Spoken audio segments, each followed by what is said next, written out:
Situation.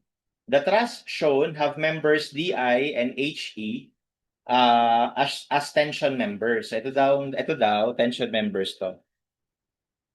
So, ibig sabihin, tension na yung kaya niyang i-carry. So, it could be some form of a cable, no? Cable bracings. So, we are given the dimension S to be 3 meters.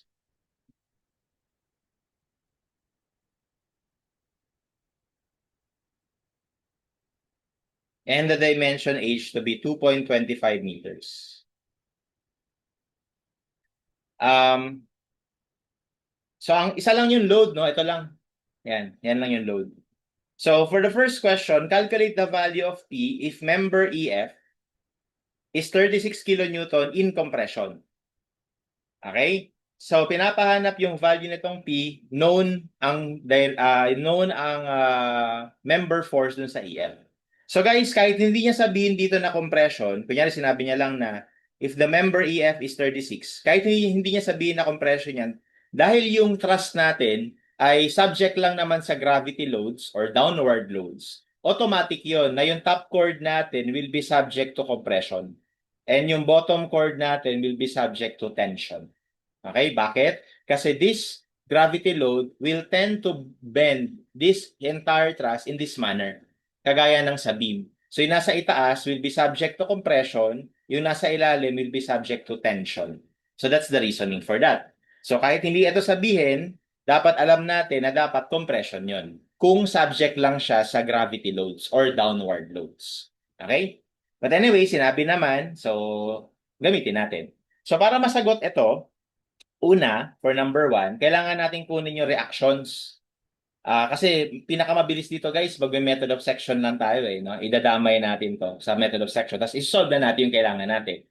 So, para makapag method of section tayo, kakailangan natin yung reaction dito. Reaction sa B. Okay, so madali lang naman yan. So, let's just take summation of moment at A equal to 0, assuming counterclockwise is positive. So, we have P times, ilang 3 to? 1, 2, 3. So, 9. 9. Okay, and that is clockwise. And then yung RB natin, counterclockwise. Ang moment arm natin ay 3 plus 3 plus 3 plus 3. So, 5, 3, 15 yun, no? Okay, so dito isolve natin yung RB in terms of P. So, transpose yung P, may 9 doon, divide mo lang ng 15. So, magiging 3 over 5. So, 3 over 5 of P. So, yun na yung reaction natin sa B. After that, we can now apply method of section. Ang i-isolate natin ito nasa kanan kasi yun yung mas madali, no? Tawagin natin ito na section AA.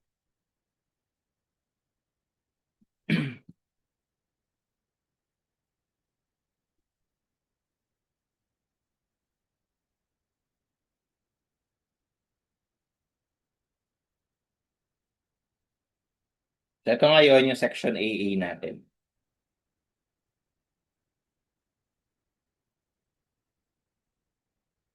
Ayan. Okay? Tapos meron tayo dito reaction sa B na equivalent sa 3 over 5 of P. Tapos alam natin na meron ditong reaction force sa member EJ. Tapos meron din ditong force sa member IJ. Okay? Tapos, yung force sa member EF is already known to be compression. Kaya gagawin na natin ganyan towards the structure na tayo. So, that is 36 kilonewtons. Okay, so how do we solve for P? So, simple lang. Anong gawin natin? Mag-moment tayo sa J para itong dalawang to is non-existent sa moment equation. So, lagyan ko lang na sukat. Ito nga pala ay 3 meters once again. Tapos, ito naman ay 2.25. Ayan. Okay? So, let's take summation of moment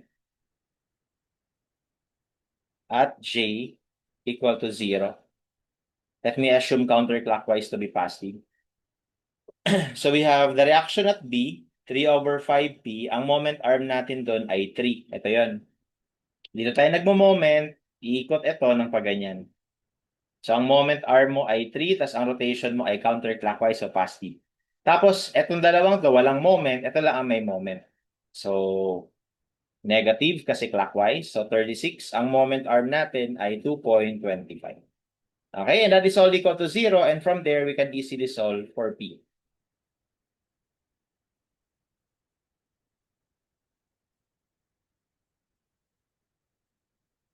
Okay, and that gives us 45 kilonewtons. And that would be our answer. Kumbaga, that is the load P that would create a compressive force at member EF of 36 kilonewtons. Next, if P is 60 kilonewtons, what is the force in member JB? Ano naman daw yung force dito? Okay, given naman to. So, pinapahanap yung force dito. Okay? So, para makuha yung force na yon, so babalik lang ako dito. Actually, guys, kahit ano pa yung magnitude ng P, na-prove na natin na yung magiging reaction sa B ay 3/5 ng P. So, sa number 2, masasagot na kagad natin kung ano yung reaction sa B. So, kung ang P ay 60 kilonewton, it will follow that the reaction at B will be 3/5 of 60. And that would give us 36 kilonewtons. Okay? So, kaya ko sinolve yun kasi dito naman ang magandang diskarte, total lang, ito ang hinahanap natin, edi mag-method of joint na lang tayo sa B. Total, ang naka-attach lang naman na unknown members, dalawa lang, which is hanggang dalawa naman kasi yung pwede mong masolve sa method of joint. Okay? So, dun tayo sa joint B.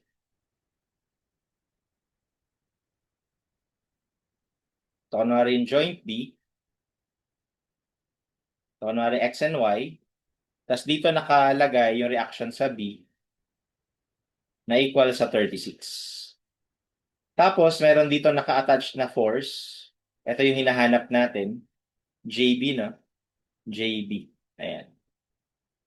Tapos, meron din dito pa isang naka-attach na force na ang pangalan ay FB. Ayan. Okay? So, bago ang lahat, kasi magsa-summation of forces tayo. So, walang summation of forces na direktang masasolve mo to. Dadaan muna tayo sa pag-solve nito. 'Di ba? Kasi kapag nag-summation of forces horizontal ka, may horizontal component to eh. So, kailangan natin to. So, dahil kailangan natin yan, kailangan natin yung slope nito. So, no worries. Meron namang binigay dito na dimension. Ito ay 3, ito ay 2.25. So, ibig sabihin ko, ito ay 3, ito ay 2.25. We can solve for the hypotenuse by Pythagorean theorem. So, 3 squared plus 2.25 squared will give us 3.75.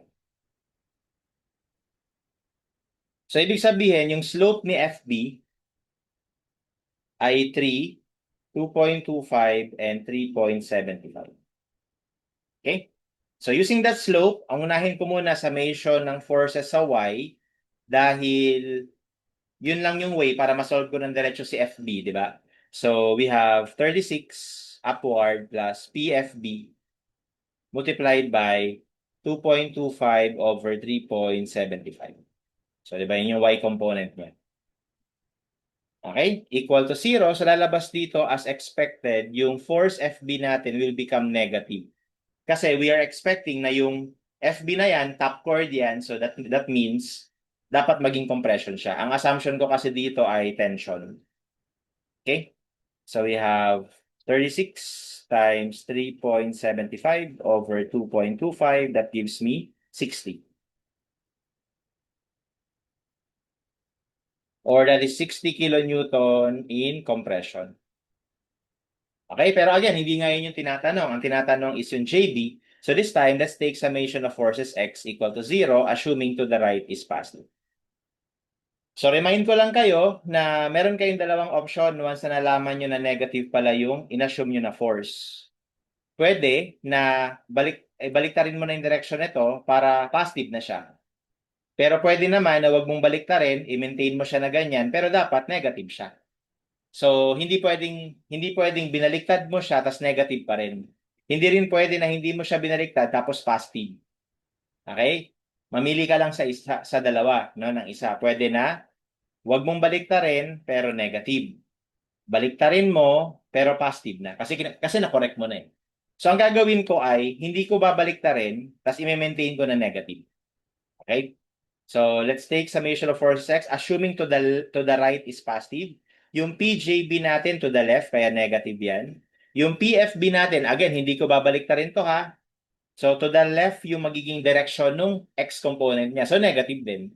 Negative ng PFB.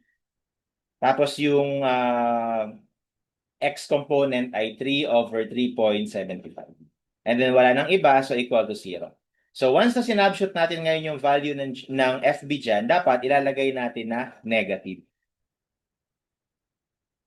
Negative 60. Okay, and then from there, we can solve for PJ. So pag in-apply natin lahat ng sign na yan, we will have negative PJD minus negative 60 times 3 over 3.75 equal to 0. Okay, PJB will give us positive 48 kilonewtons, which means tension. Although sa choices, wala naman naka-indicate kung ano yung nature ng load, pero maganda na rin na alam natin, no? So, it is tension, pero 48 ang magnitude. Okay? Lastly, for number 3, if P is equal to 60 kilonewtons, determine which member between HE and DI will carry the load and the magnitude of the load. Okay? So dahil ito kasi madalas na ito na-encounter natin, no? Kapag merong cross-bracing na ganyan, na tension member lang, ibig sabihin yung isa dyan magi-zero dahil compression yung isa. Eh di ba hindi naman kaya mag-carry ng compression ng mga structures such as cables. Kaya kapag ka naging under compression sila, nagiging zero lang yung magiging member force ng mga yun. Okay? Kaya kailangan natin malaman alin dito sa dalawa yung magke-carry ng load. So para malaman yon, we can apply method of section once again and we can choose to look at right side or left side. Okay? Pero ngayon, para mas madali, left side ako titingin. So kunin ko yung reaction dito. Okay? So actually, malalaman ko na kaagad yung reaction dyan. Kasi alam ko na reaction sa B ay 3 over 5 ng P, eh di, ang reaction sa A ay 2 over 5 ng P. Kasi hati lang sila dyan, no? Paghahatian lang naman nila to, yung P na yan. So, kung ito ay 3 over 5, edi yung kabila, 2 over 5. Okay? And upward din yung direction niya. So, after nun, I will apply method of section. Cut ko lang to, tapos isolate ko yung left. Bakit left? Kasi mas madali. Isa lang kasi yung force. Kapag nag-right kasi ako, may P pa ako na downward, tapos meron pa akong RB na upward. Pero pwede rin naman, no? Anyway, dun muna ako sa kaliwa. So, pagka kinat natin yung kaliwa, ito makikita natin. Tawagin natin to na section BB. This is for number 3.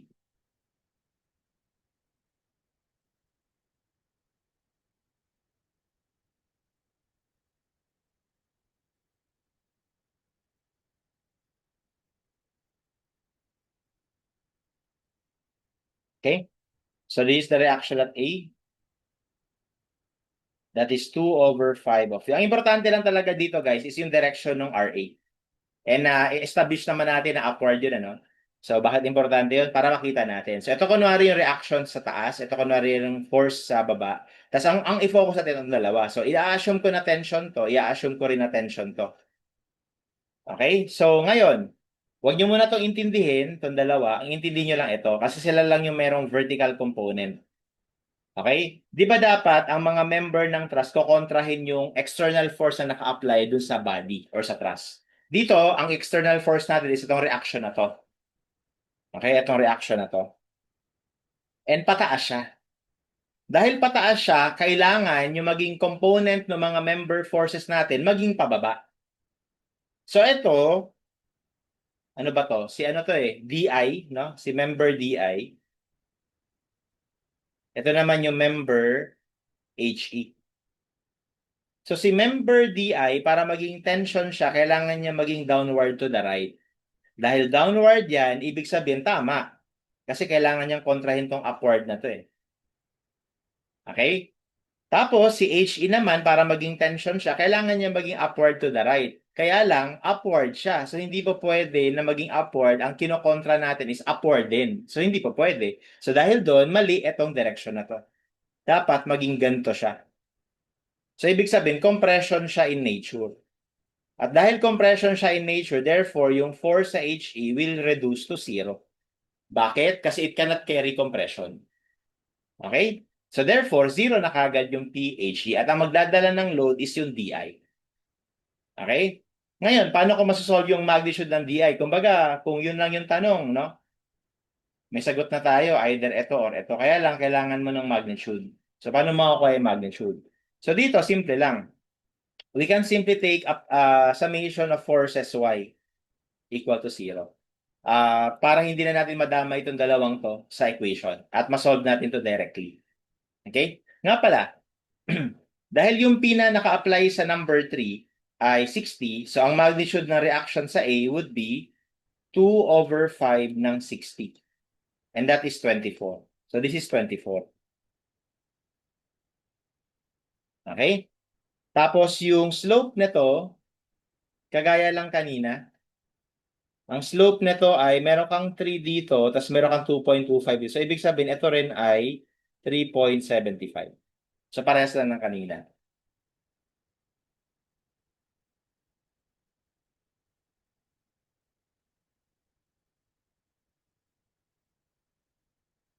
Okay? So therefore, if we now take summation of forces Y equal to 0, assuming upward positive, we have 24 upwards minus pababa yung PDI, moment, yung Y component niya is 2.25 over 3.75. That's it. No? Equal to 0. Kasi 0 naman to eh. Okay? So therefore, our PDI will give us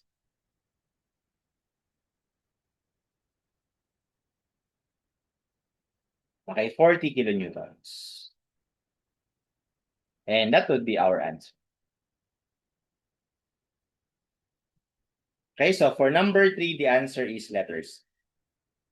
And that's how we solve this problem.